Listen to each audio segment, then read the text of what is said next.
صلی اللہ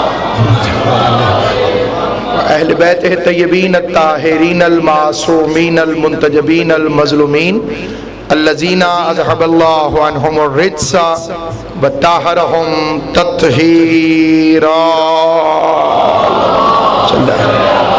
محمد لسیما بقیت اللہ المنتظر امام زماننا حاضہ روحی و ارواح العالمین لتراب المقدم الفدا عجل اللہ تعالی فرجہ الشریف وسہل اللہ تعالی مخرجہ الشریف ولعنت اللہ دائما باقیہ علی اعدائہم وغاصب حقوقہم ومنکر فضائلہم ومصائبہم وولایتہم اجمعین اما بعد قال رسول الثقلین الحسن منی وانا منہ صلوات بر محمد و آل محمد خداوند قدوس و برتر شہزادی کونین کے لال کے صدقے میں اس عظیم ترین عبادت کو اپنی بارگاہ میں شرف قبولیت عطا فرمائے۔ مظلوم تاریخ امام مسموم سبت اکبر فرزند رسول اعظم اول تفسیر سورہ کوثر ابتداء آل محمد حضرت امام حسن مجتبیٰ علیہ السلام کی محمد ذات والی صفات کے اور سیرت طیبہ کے عنوان سے تاریخ پر لگے ہوئے زنگ کو مجلس حسین ابن علی کے توسل سے جو چند ایک ذہنوں سے کھرچنے کی کوشش کی جا رہی ہے، اس کا تسلسل یہ ہے کہ سب سے پہلے ایک ایسی شخصیت کہ جس کا تعارف ماننے والوں کے درمیان بھی درست نہیں، وہ اس لیے درست نہیں ہے کہ ہم امام کی سیرت طیبہ سے واقف نہیں ہیں اور امام علیہ السلام کے ساتھ جو حالات ہوتے رہے ہمیں ان سے قطعاً واقفیت نہیں۔ ہماری واقفیت اس سے زیادہ نہ بڑھ سکی کہ آپ دوسرے امام ہیں اور دوسرا امام کی سیرت پر تیر چلایا گیا کہ آپ امن کے شہزادے ہیں اور آپ خاموش جہاد کرنے والے ہیں۔ اس سلسلے میں سب سے پہلی بات یہ ہے کہ ایک بہادر مجاہد کا نام ہے امام حسن۔ اگر اس کی شجاعت کا ساتھ نہ ہوتا تو علی کو جبل و صفین فتح کرنے میں مشکل پیش آ جاتا۔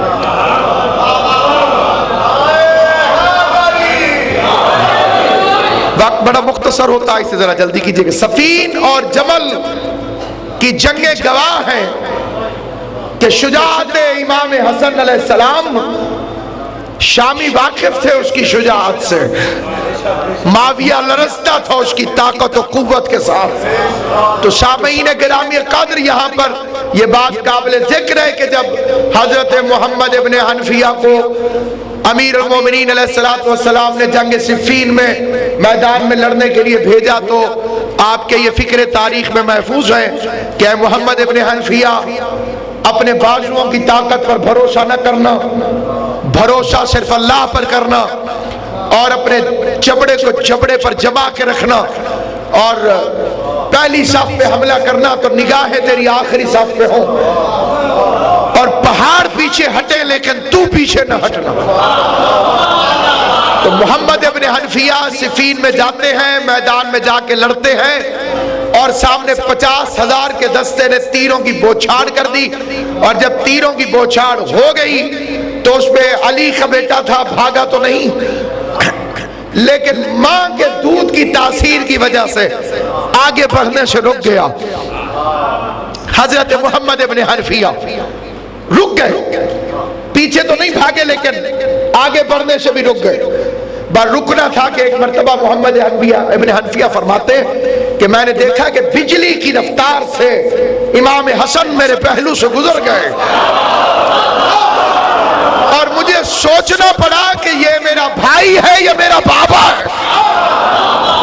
اور جب میں نے امام حسن کو دیکھا کہ صفین کی جنگ میں دشمن کی صفوں کے اندر امیر المومنین کی ذوالفقار کی یاد کو بھولے ہوئے حافظوں پہ یاد دلوا رہے ہیں۔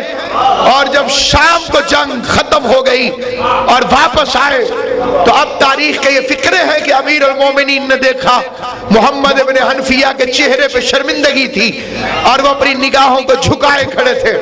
امیر کو یہ دیکھ کے غصہ آ گیا اور اپنے بیٹے کو عالم جلال میں کندھے پہ ہاتھ مارا۔ کہا کیوں شرمندہ ہے؟ کہا میں پیچھے رہ گیا۔ حسن آگے چلے گئے، علی کے جلال میں مزید اضافہ ہو گیا۔ کہا حنفیہ شرمندہ وہاں ہونا چاہیے جہاں دو برابر کی شخصیتیں ہوں۔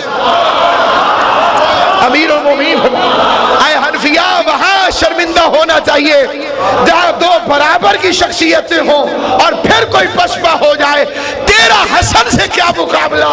تو علی کا بیٹا ہے، حسن رسول اللہ کا بیٹا،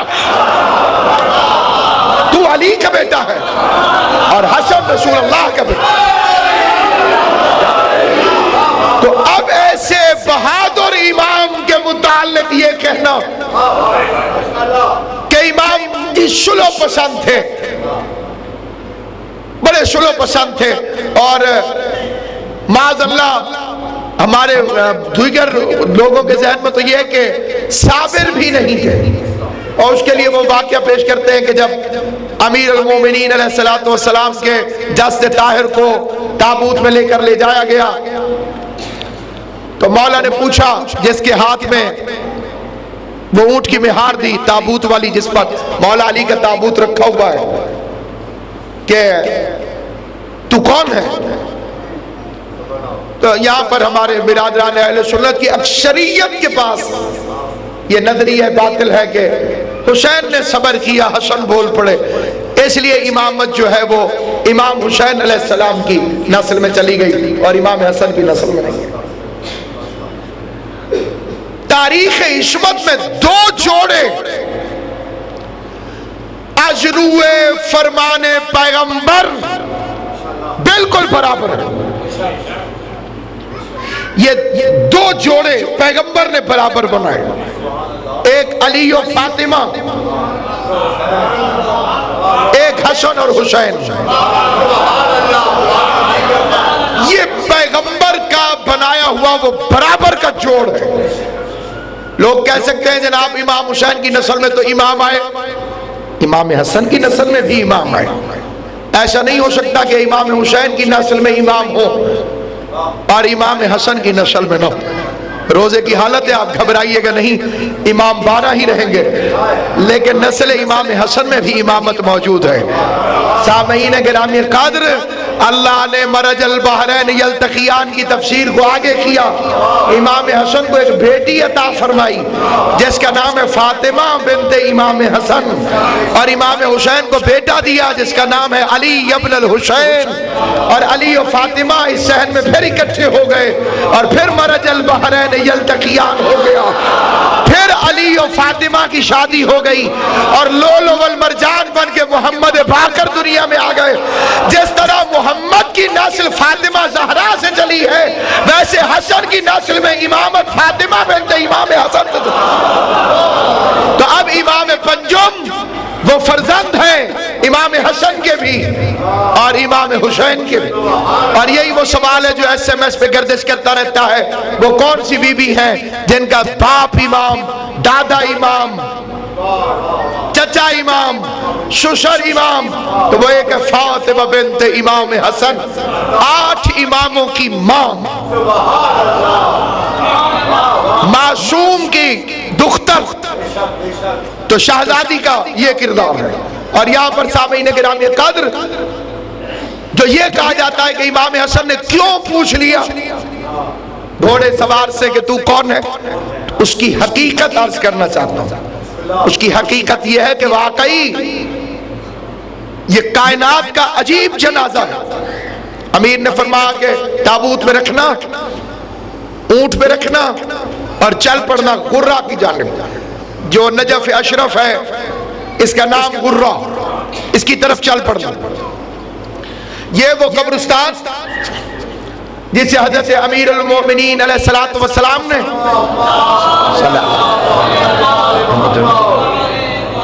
اپنی ذاتی جاگیر سے خریدا، پورا کا پورا قبرستان وادی سلام۔ اور ویسے بھی یہ ایک نکتہ خاص، ائمہ معصومین کی قبریں جس مقام پر بھی ہیں، ویسے تو یہ زمین و آسمان کے مالک ہیں، ظاہراً بھی وہ جگہ ان کی خریدی ہوئی۔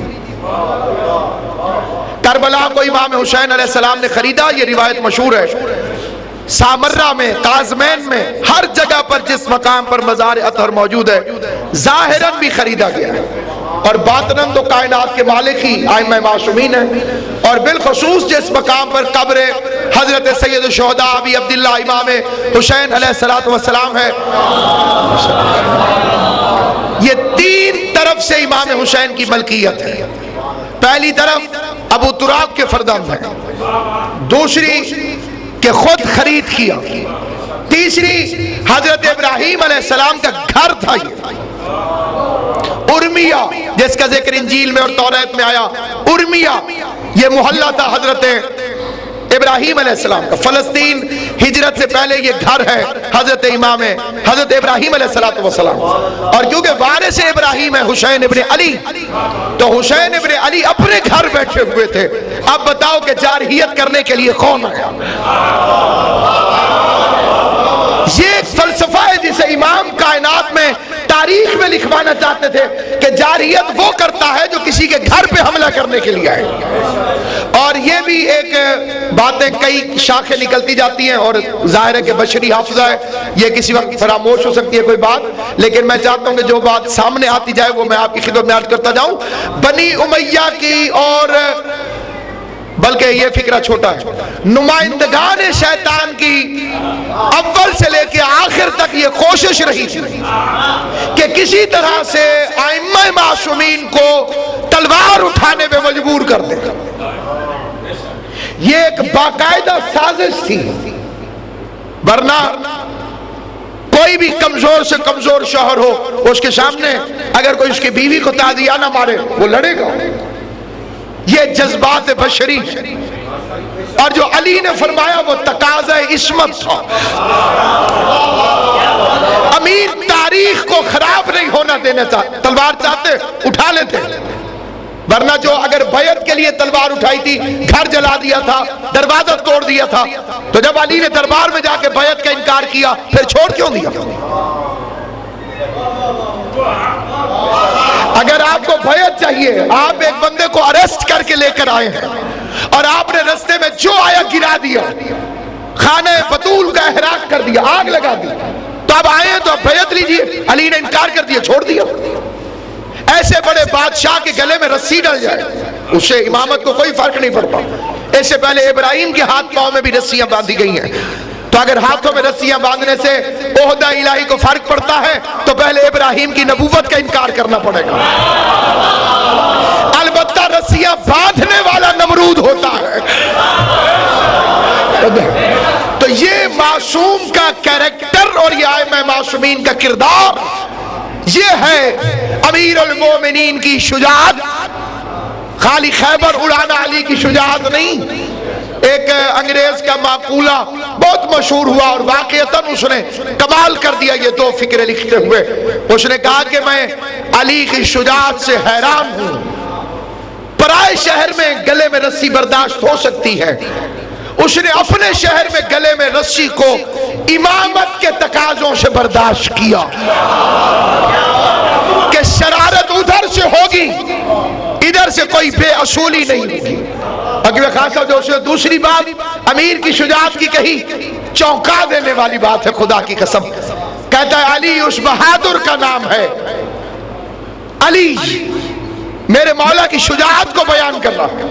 اور فکرے کیا کہتا ہے کہ علی اس بہادر کا نام ہے جو اپنے سوئے ہوئے قاتل کو جگا دیتا ہے۔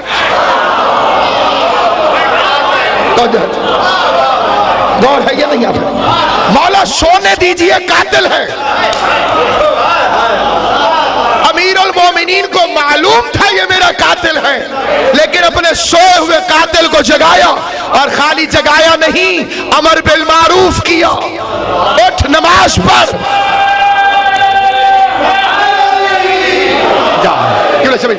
اپنے سے علی فرما رہے ہیں اٹھ نماز پڑھ، یہ امر بالمعروف ہے، الٹا مت سو یہ شیطانی فعل ہے، یہ نہی عن المنکر ہے۔ جو اپنے قاتل کو بھی امر بالمعروف کرے، جو اپنے قاتل کو بھی نہی عن المنکر سمجھے۔ اب یہاں پر سامعین گرامی قدر، یہ وہ سلسلہ کہ جب کوشش کی گئی، اب امام حسن علیہ السلام کا زمانہ، اگر امام حسن کا دور نہ ہو تو کربلا غیر معتبر ہو جائے۔ یہ دو سیرتیں اگر کٹھی نہیں کریں گے تو کربلا سمجھ میں نہیں آئے گی۔ آج کچھ نالائق اور جاہل قسم کے لوگ، خیر میں ایک بات پہلے پوری کر لوں جو پیچھے مجھے خطرہ ہے کہ رہ نہ جائے، واقعتاً امیر المومنین نے اپنے خریدے ہوئے قبرستان وادی سلام سے، اور کئی نسبتیں اس وقت وہاں مل رہی ہیں، قبلہ شبیر شاہ صاحب کی سکونت ہی وہیں پہ ہو گئی ہے، قبلہ شاہد خان صاحب اتنی دفعہ وہاں جا چکے ہیں کہ آپ ان کی ایڈنٹیفیکیشن ہی وہیں کی ہے۔ خدا سب کو کربلا بار بار بار جانے کی توفیق عطا فرمائے۔ ان قبر الحسین ترعۃ من ترعات الجنہ، رسول خدا فرماتے ہیں کہ قبر حسین جنت کے ٹکڑوں میں سے ایک ٹکڑا ہے، اور یہ زمین کعبہ سے 70,000 نوری سال پہلے زمین خلق کی گئی۔ ابھی کعبہ وجود میں نہیں آیا تھا اور کربلا کا وجود موجود تھا، اس لیے افضل ترین ہے کربلا خانہ کعبہ سے، کیونکہ کعبہ تو خالی ایک شبیہ ہے اور یہ اصل ہے قبر حسین علیہ السلام۔ تو یہ امیر المومنین نے خریدا، اور روایت ہے کہ جو بندہ وادی السلام جائے اور جسے نصیب ہو، جہاں وہ لکیر کھینچ کر آئے گا خدا اسے اسی مقام پر مرنے کے بعد منتقل کر دے گا۔ جہاں قبر کا نشان لگا کے آئے گا وہ زمین ساری خریدی ہوئی ہے حضرت امیر المومنین علیہ السلام۔ تو حضرت امیر المومنین علیہ السلام نے واقعاً یہ فرمایا کہ لے کے جانا سامنے گھوڑے سوار آئے گا، یہ کائنات کا پہلا ولی ہے جس نے اپنی مشائیت جنازہ خود کی۔ رسی دے دینا اور کچھ نہ پوچھنا، یہ کہہ کے امیر دنیا سے چلے گئے، اور سرکار امام حسن مجتبیٰ نے تابوت کو اٹھایا اور دونوں بھائی لے کر چلے۔ علی کی شہادت کا معاملہ اتنا سیکرٹ ہے کہ اس میں علی کے بھی معصوم بیٹوں کے علاوہ کسی کو شرکت کی اجازت نہ تھی۔ تو جو محمد ابن حنفیہ کو سمجھ نہ آئے وہ مولوی کی سمجھ میں کیسے آ جائے گا؟ جس کی شہادت ابو الفضل عباس کو معلوم نہ ہوگی کیا راز ہے؟ یہ مستند ہے کہ کوئی بیٹا نہیں آیا، خالی دو بیٹے، اور دونوں امام، غیر امام بیٹا بھی امیر المومنین کے تدفین کے وقت شریک نہیں ہو سکا۔ کوفہ کی پوشت پر شہر کے اندر پہنچے، نقاب پوش گھوڑے سوار آیا، امام حسن نے ہاتھ میں رسی دے دی، واپس کو چلے، وہ ادھر چلا، 7ویں قدم پر امام حسن رکے اور مڑ کے فرمایا رک، من انت، تو کون ہے؟ تو وہ زیر لب مسکرایا، کہنے لگا باپ نے کیا کہا تھا؟ اب آنے والا بھی کوئی ایسا تھا کہ جو باپ کی بچوں سے کی ہوئی گفتگو سے واقف تھا، کیا کہا تھا؟ تو ایک مرتبہ امام حسن کے چہرے پہ جلالت کی سرخی آئی اور حسن کی زبان سے نہج البلاغہ بولنے لگی، فرمایا ہمارے ہاں باپ بیٹے کا کوئی رشتہ نہیں ہوتا۔ اپنے وقت کی حجت نے کہا تھا کہ جب رسی دینا تو کچھ نہ پوچھنا، میں نے جب رسی دی ہے تو تجھ سے کچھ نہیں پوچھا۔ اب زمانے کا امام میں ہوں، بتا تو کون ہے؟ اب حجت خدا میں ہوں، اب وارث لوح محفوظ میں ہوں، اب خالق کون میں ہوں۔ بس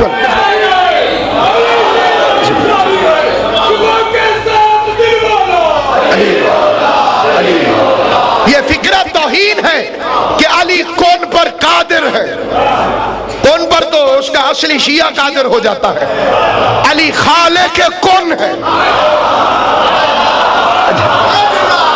قادر کون نہیں، خالق کون ہے۔ لسان اللہ سے تو کون نکلے گا اور کہاں سے نکلے گا؟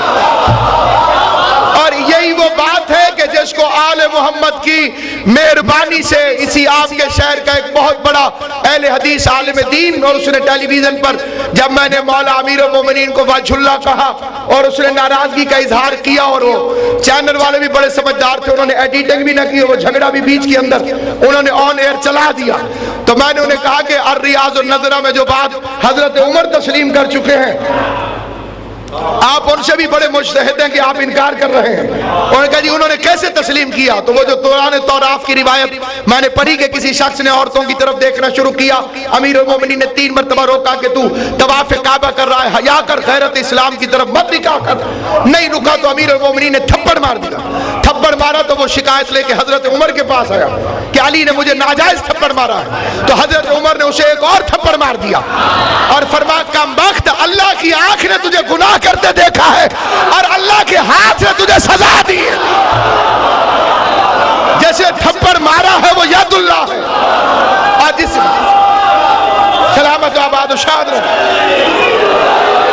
فرمایا اپنے وقت کی حجت نے حکم دیا تھا کہ جب رسی دینا تو کچھ نہ پوچھنا، اور اب تو زمانے کی حجت میں ہوں، میں پوچھتا ہوں بتا تو کون ہے؟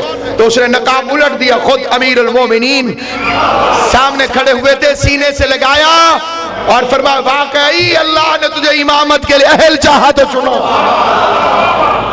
اور پھر ریت ایسی ہو خود امام کا وہ فرمان کہ جس میں آپ نے فرمایا کہ محمد ضمیری وعلی امیری وحسین وزیری وجبرائیل فقیری۔ فرعون شام تیرا میرا کیا مقابلہ، میرے ضمیر کا نام محمد ہے، میرے امیر کا نام علی ہے، میرے وزیر کا نام حسین ہے، اور میرے فقیر کا نام جبرائیل ہے۔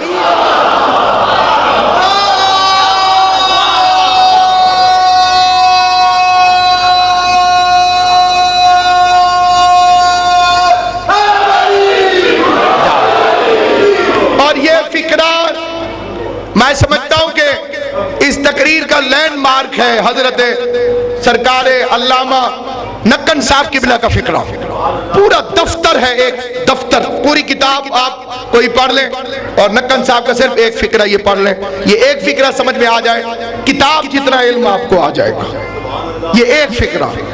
وہ فرماتے ہیں حسن نے صلح نہیں کی، حسین نے جنگ نہیں کی۔ یہ شیعت ہے، جو یہ فقرہ ہے یہ خطابت نہیں ہے، اس میں شیعت ہے، مذہب شیعہ ہے اس فقرے کے اندر۔ حسن نے صلح نہیں کی، حسین نے جنگ نہیں کی، دنیا پریشان ہو گئی، قبلہ نے فرمایا حسن سے صلح کی گئی، حسین سے جنگ کی گئی،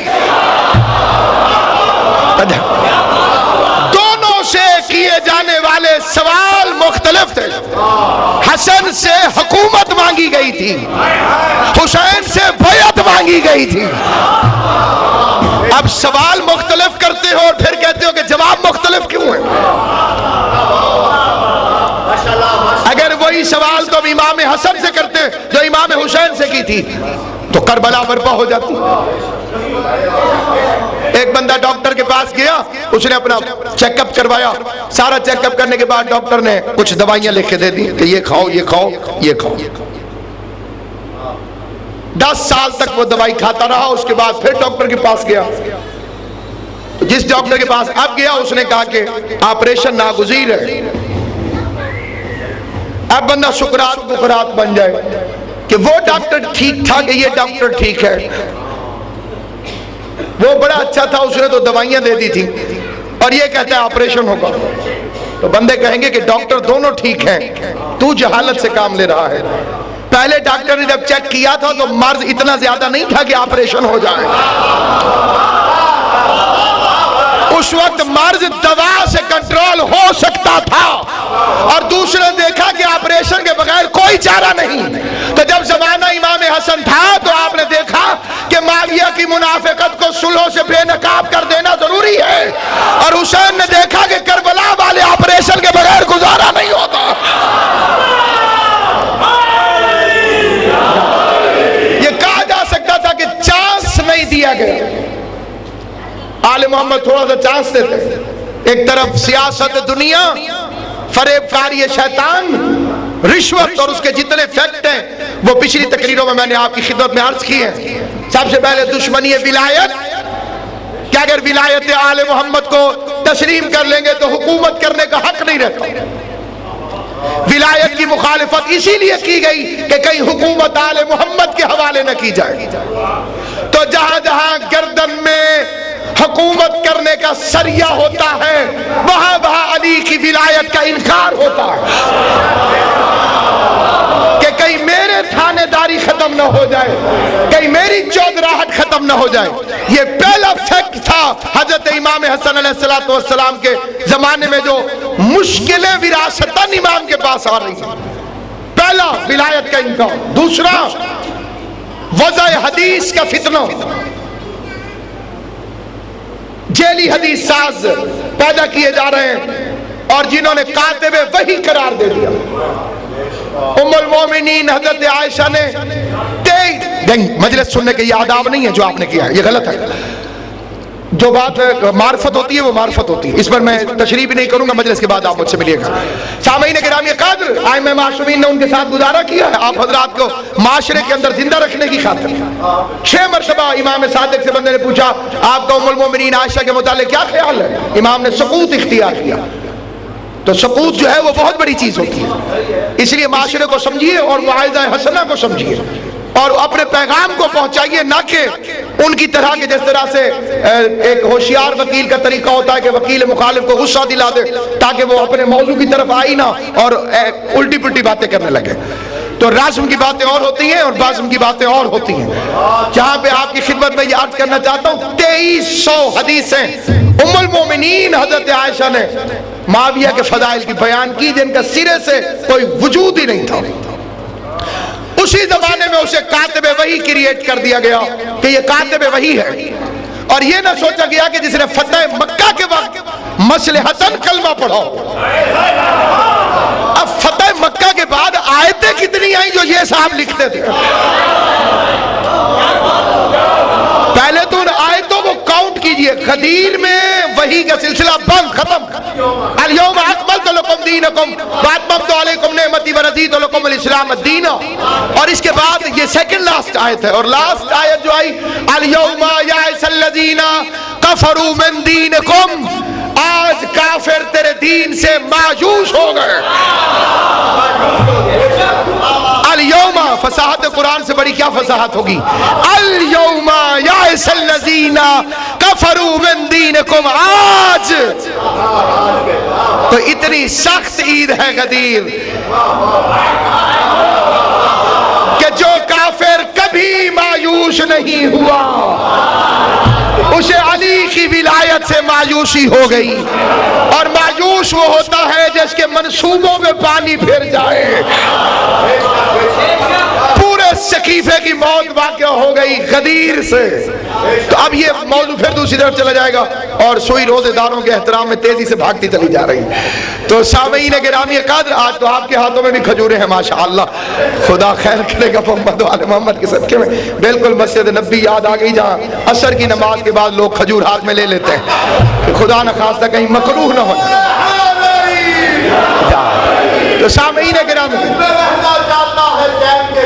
سبحان اللہ، جنت میں جو رہنا چاہتا ہے چین کے ساتھ اسے لازم ہے کہ وہ ہے شاہ مشرق ہے۔ بے شک بے شک جناب زہرا کو محبت ہے دونوں شہزادوں سے، ذکر حسن بھی ضروری ہے ذکر حسین کے ساتھ۔ جن دلوں میں آپ کا مولا حسن کی محبت ہے ان کے نعرہ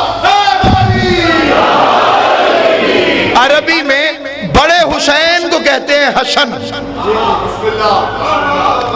لغت عرب کے لحاظ سے اگر حسین کو بڑا کیا جائے تو حسن بنتا ہے، اور حسن کو چھوٹا کیا جائے تو حسین بنتا ہے۔ اور جو میرے بھائی نے شعر ربائی پڑھی ہے تو حضرت نسیم امروہی کو سنیے، وہ فرماتے ہیں حسن بھی حجت حق ہیں یہ اعتماد رہے، حسین چھوٹے حسن ہیں یہ بات یاد رہے۔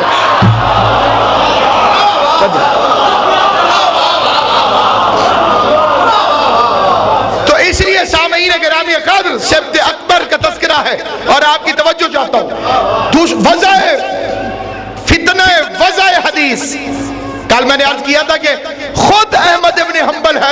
کر کھڑے ہو گئے اس شخص کے سامنے جو حدیث بیان کر رہا تھا احمد ابن حنبل کے نام سے، کہ فرمایا احمد ابن حنبل نے کہ جو ایک مرتبہ لا الہ الا اللہ کہے، اللہ جنت میں ایک پرندہ پیدا کرتا ہے جس کی چونچ سونے کی ہوتی ہے، اور وہ قیامت تک پھر اس مومن کے لیے لا الہ الا اللہ پڑھتا رہے۔ احمد ابن حنبل نے اٹھ کے کہا کیا تو احمد ابن حنبل کو جانتا ہے؟ اس نے کہا نہیں۔ اس نے کہا احمد ابن حنبل میں ہوں، میں نے تو یہ حدیث بیان نہیں کی۔ تو اس نے کہا کہ 17 احمد ابن حنبل اور ہیں، تو پتہ نہیں کون سا ہے، بیٹھ جا۔ تو یہ فتنہ شروع ہو گیا، اور اس کے بعد پوری ذمہ داری سے پھر کہتا ہوں، صرف اہل سنت نہیں، اہل حدیث علماء کی کتابوں کی بھی ذمہ داری سے، کہ ام المومنین بی بی عائشہ نے آخری عمر میں امام حسن سے پردہ کرنا شروع کر دیا۔ مولا علی کا نام نہیں لیتی تھی، ان کی روایتیں صحیح بخاری میں موجود ہیں کہ جب میں وہاں پہ گئی تو وہاں پہ وہ صاحب تھے، وہ صاحب تھے، وہ صاحب تھے، مغیرہ بن شعبہ تھا، محمد ابن اسلمہ تھا، اور ایک وہ اور شخص بیٹھا ہوا تھا۔ تو پھر بعد میں راوی کہتا ہے میں نے اپنے باپ سے پوچھا کہ وہ اور شخص کون ہے، تو اس نے کہا وہ علی ہے، یہ ان کا نام نہیں لینا چاہتی تھا۔ تو سامعین گرامی قدر، ایک ایسا دور کہ خود حضرت عثمان کی شان میں اتنی حدیثیں، 1 درہم کے بدلے میں 1 حدیث اور 5 درہم کے بدلے میں 2 حدیثیں، اتنی حدیثیں ہو گئی کہ خود فرعون شام پریشان ہو گیا کہ یہ بہت زیادہ ہو گئی ہیں، انہیں کچھ کم کیجیے۔ کم کی تو پھر ابھی بھی زیادہ ہے، تو عمرو بن العاص نے کہا کہ تھوڑی سی حدیثیں حضرت ابوبکر اور حضرت عمر کے لیے بھی بنوا لیں، بیلنس ہو جائے گا تھوڑا سا۔ پھر حدیثیں بنائی گئیں، اور عجیب و غریب حدیثیں کہ میں جان بوجھ کے انہیں نہیں پڑھنا چاہتا۔ ایک میں نے کل پڑھی تھی، ابو بکر منی وانا من ابو بکر۔ اس حدیث کو باقاعدہ معتبر کتابوں میں لکھا گیا جس کا کوئی سلسلہ موجود نہیں ہے۔ اور اس کے بعد سب سے اہم فیکٹ جو دوسری تقریر میں نے عرض کیا تھا کہ 3 کرپٹ ترین حکومتوں کے بعد علی کے پاس حکومت آئی۔ معاشرہ رسول کے بعد 3 اندھیروں کے گیپ میں پڑ چکا تھا، اور پھر تیسرے دور اس میں رشوت عروج پر، اور اب آ گیا ایک ایسا انسان، پہلا آرڈر امیر المومنین کا، پہلا جو سرکاری طور پر امیر المومنین نے پہلا حکم جاری کیا ظاہری سرکاری طور پر، وہ یہ تھا کہ میں معاویہ کو معزول کرتا ہوں، جسے ایک پوری سازش کے تحت شام کے سیاہ و سفید کا مالک بنایا گیا تھا، کیونکہ اسے گورنر بنانے والا مسلمانوں کا دوسرا خلیفہ اچھی طرح سے جانتا تھا کہ یہ اہل بیت سے ٹکر لینے میں کسی قسم کی کوئی رعایت نہیں کرتا، اور اسے اسلام سے انتقام بھی لینا تھا، اسلام سے انتقام دونوں طرف سے، تب اسے سیاہ و سفید کا مالک بنا دیا۔ 20 سال تک اس نے 1 روپیہ ٹیکس کا سرکاری حکومت کو نہیں بھیجا، مرکزی حکومت کو نہیں بھیجا۔ دوسرے دور خلافت میں مانگا نہیں گیا، تیسرے دور خلافت میں وہ اپنی حکومت سمجھتا تھا کہ بنی امیہ کی حکومت ہے، اور امیر المومنین کو تسلیم نہیں کرتا تھا۔ تب اس دور کے اندر اس نے ایک پروپیگنڈا مہم چلائی جس کے متعلق کل میں نے اشارہ کیا تھا، قافلوں کو لوٹ لیتے نقاب پوش ڈاکو، اور جب لوٹ لیتے تو ان میں سے ایک خدا نخواستہ نقل کفر نباجت بھڑ کے مار کے کہتا میں ہوں ابو طالب کا بیٹا علی۔ اب جو لوٹا ہوا ہے اس کی کیفیت آپ سمجھتے ہیں، اور لوٹنے والا نقاب پہن کے اس کے سامنے کہے میں علی ہوں، اور اگلے دن حکومت اس کا نقصان پورا کر دے، تو لوگ تو ظاہراً علی کے دشمن بنیں گے، اور لوگ ظاہراً امیر فرعون شام کی گود میں جا کر بیٹھیں گے، بچوں سے بکریاں چھین لینی اور ماؤں کو بچوں سے جدا کر دینا اور کہنا کہ یہ سب علی کر کے گئے، اور پھر ایسے ایسے جلسے منعقد کرنا، اور براہ راست دربار کے اندر امیر کے خلاف تقریریں۔ یہ پہلے کا شام ہے، اور جب امیر المومنین کے بعد کا شام آئے گا امام حسن کے دور کا، تو اس میں تو براہ راست امیر المومنین پہ تبرہ ہوتا رہا۔ اور یہی وہ فکرہ ہے کہ ایک بزرگ اہل سنت نے لکھا کہ اب صرف آپ تبرہ دل میں کرتے رہیے کیونکہ وقت بڑا تھوڑا رہ گیا اور باتیں زیادہ کرنی ہے، کل اس موضوع کی آخری تقریر ہے۔ ایک بزرگ نے لکھا کہ اللہ حضرت عمر بن عبدالعزیز پر رحمت کرے، اس نے علی پہ تبرہ بند کر رہا ہے۔ میں نے کہا یہ آپ کا عین انصاف ہے، لیکن آپ تھوڑا سا انصاف اور کر لیں کہ عمر ابن عبدالعزیز پہ اللہ رحمت کرے، اس نے علی پہ تبرہ بند کرایا، اور اللہ اس پر لعنت کرے جس نے علی پر جمعے کے خطبے میں تبرہ شروع کرایا۔ جب بند کرانے والا رحمت کا حقدار ہو سکتا ہے تو شروع کرانے والا لعنت کا حقدار کیوں نہیں ہوگا؟ تو اب سامعین کرام قدر، ایک بیٹے کے سامنے اس کے باپ کو گالیاں دی جا رہی ہیں، لیکن حلم، تدبر، شامی آیا گالیاں نکالنا شروع کر دی۔ ہمارے جیسا مومن ساتھ بیٹھا ہوتا تو اٹھ کے لڑتا، لوگ اٹھے، امام حسن نے روک دیا، وہ گالیاں نکالتا رہا کیونکہ شامیوں کے ذہن پر لکھ دیا گیا تھا آل محمد کے خلاف۔ تراویح پڑھنے والوں کو امام حسن نے درے مارے، انہوں نے شام میں پروپیگنڈا کر دیا علی نماز نہیں پڑھنے دیتا، روکتا ہے، عادت پڑ چکی تھی۔ تو اب یہاں پر آیا اور امام کو گالیاں دے رہا، امام سنتے گئے۔ راوی کہتا ہے چہرے کے تبسم میں فرق نہ آیا، اور امام علیہ السلام مسلسل اس کی باتوں کو سنتے رہے، اور جب تھک گیا تو غلام سے کہا پانی پلاؤ اسے۔ غلام نے پانی پلایا، پھر تازہ دم ہو گیا، پھر فرمایا اب اسے بھوک لگی ہوگی، اسے کھانا کھلاؤ۔ کھانا کھلا دیا گیا تو کہا کہ رات سونے کی کوئی جگہ ہے؟ چپ رہا، کہا میرا بستر دے دو اسے، سلا دیا۔ اور جب جانے لگا تو مولا نے گھوڑا دیا اور 1000 درہم زیادہ راہ، کہا خدا حافظ۔ تو وہ ایک مرتبہ گھوڑے پہ چڑھا، تھوڑی دیر گیا اور پھر پتہ نہیں اس نے کیا سوچ کے گھوڑا موڑ لیا اور گھوڑے سے اترا نہیں، گرا، اور امام حسن کے قدموں میں آیت پڑھ رہا تھا اللہ عالم حیث یجعل الرسالۃ۔ واقعی اللہ بہتر جانتا تھا کہ وہ رسالت کو کس خاندان میں رکھے، اللہ بہتر جانتا تھا کہ وہ رسالت کو کس خاندان میں رکھے۔ فرمایا اگر کوئی میرے ایک کان میں گالیاں دے اور دوسرے کان میں آگے معذرت کر لے تو میں عذر کو قبول کر لوں گا، میں اسے معاف کر دوں گا۔ پھر لوگ کہتے ہیں کہ بڑی شادیاں کی طلاق دے دیتے تھے، تو اس کے لیے ایک دلیل تو یہ ہے جس نے جودہ جیسی بیوی کو طلاق نہ دی۔ توجہ ہے یا نہیں؟ ایک فکرہ یہاں پہ پڑھا جاتا ہے کافی تعداد میں، سادات عظام عزاداران امام حسین اور بیگم شکیل عباس صاحب۔ میں فکرہ عرض کرنا چاہتا ہوں، اگرچہ یہ فکرہ سلامت بھائی مصائب میں پڑھا جاتا ہے، میں فضائل میں پڑھنا چاہتا ہوں کہ جب ہر امام نے اپنے قاتل سے ایک کامن سوال کیا۔ 11 اماموں کے فکرے آن دی ریکارڈ ہیں، خدا بعد میں کو سلامت رکھے اور ان کے ظہور میں جلدی کرے، آن دا ریکارڈ ہے ائمہ معصومین کے خاص سب یہ فکرے مشہور زمانہ، امیر المومنین سے لے کر سرکار عسکری تک ایک ہی فکرہ، اور 11 معصومین نے اسے ریپیٹ کیا، 11 معصومین نے مسلسل ریپیٹ کیا اور کہا اپنے قاتل سے کیا فکرہ ہے آپ کو یاد ہے؟ صرف میں یاد دلاؤں گا، کیا میں تیرا اچھا امام نہیں تھا؟ بظاہر بڑا عجیب فکرہ لگتا ہے، مولا علی ابن ملجم سے فرما رہے ہیں، امام حسن جودہ سے کہہ رہے ہیں تیرا اچھا شوہر نہیں تھا، تیرا اچھا امام نہیں تھا۔ کیا مطلب؟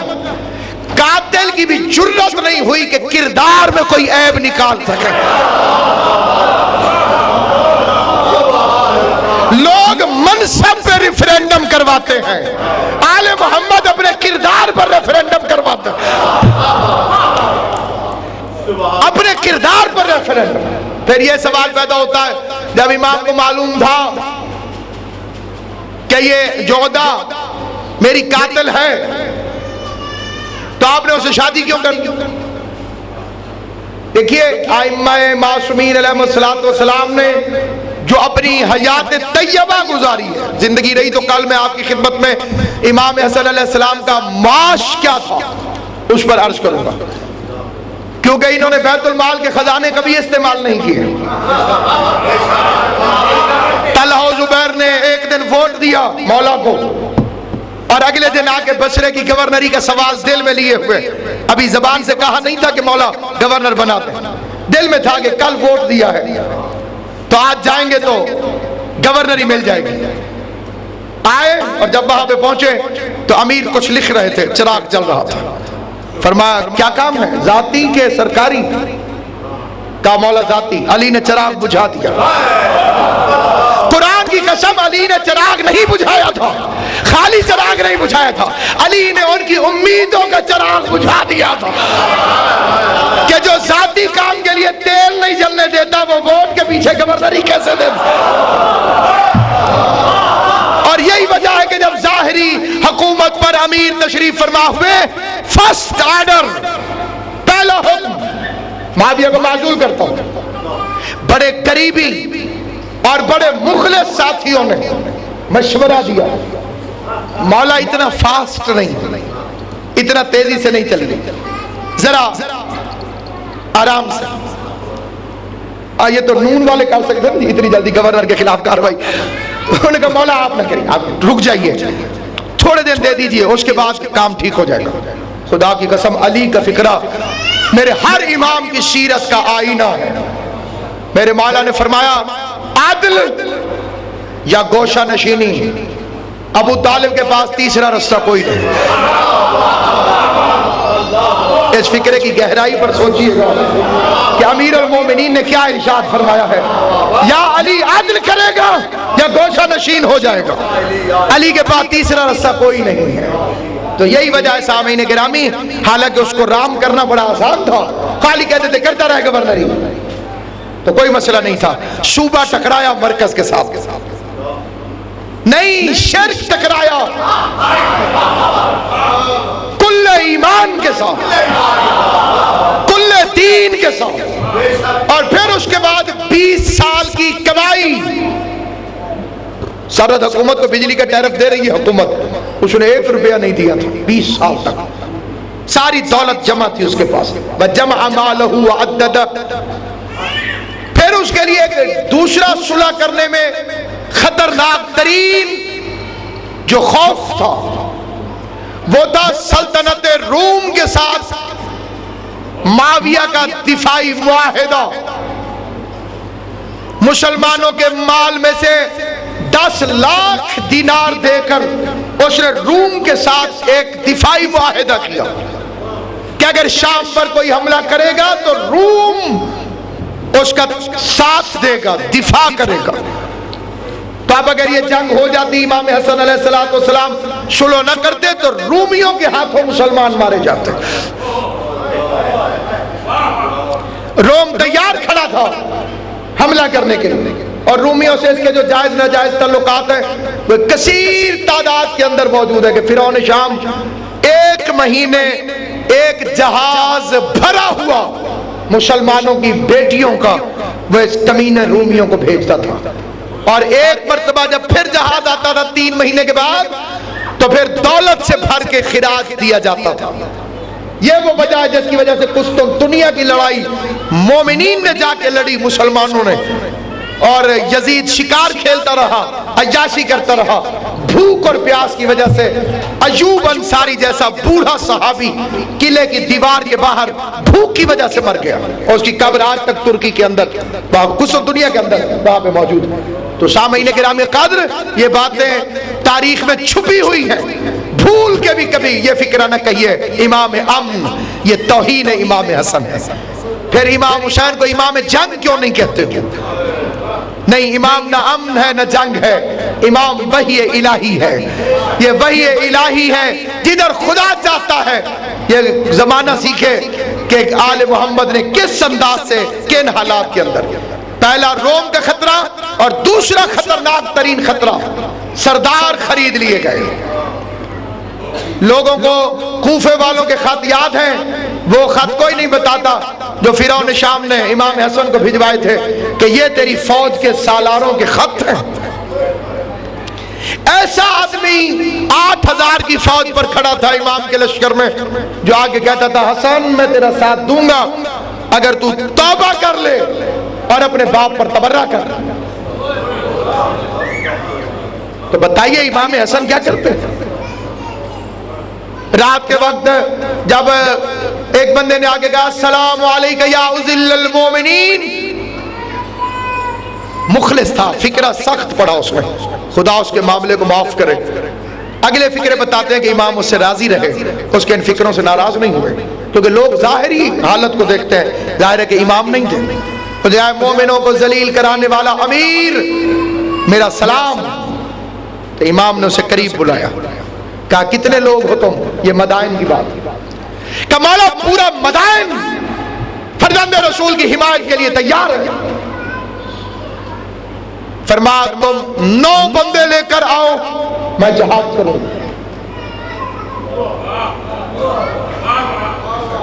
کیسے پتہ چلے گا یہ 9 بندے مخلص ہیں؟ امام نے فرمایا ان سے کہنا کہ گنجے ہو کے آئیں.